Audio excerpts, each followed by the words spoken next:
नमस्कार. सकाळी घरातली सगळी कामं उरकून मी निघाले होते भाजी आणायला. जाता जाता मी लेकीच्या शाळेकडे एक नजर टाकली दिसेल म्हणून, पण ती काही दिसली नाही.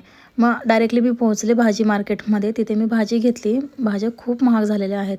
त्यानंतरनं घरी येऊन मग एंजलला घेऊन आले. स्कूलमध्ये काय काय केलं, काय शिकवलं, सगळं ती मला सांगत होती. तिची बडबड पण मी ऐकत होते. आज तिला स्टार भेटला होता, ते सुद्धा ती मला खूप कौतुकाने सांगत होती. त्यामध्ये भूक लागली होती.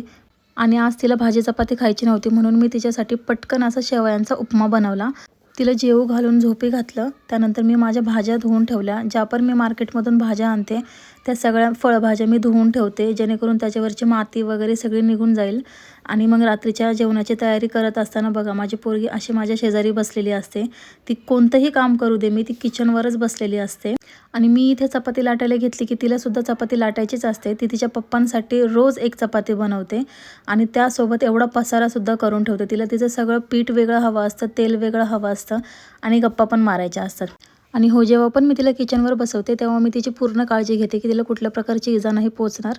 तर असा होता माझा आजचा व्लॉग. तुम्हाला कसा वाटला मला कमेंट करून नक्की कळवा. भेटूया नेक्स्ट व्लॉगमध्ये. Bye bye.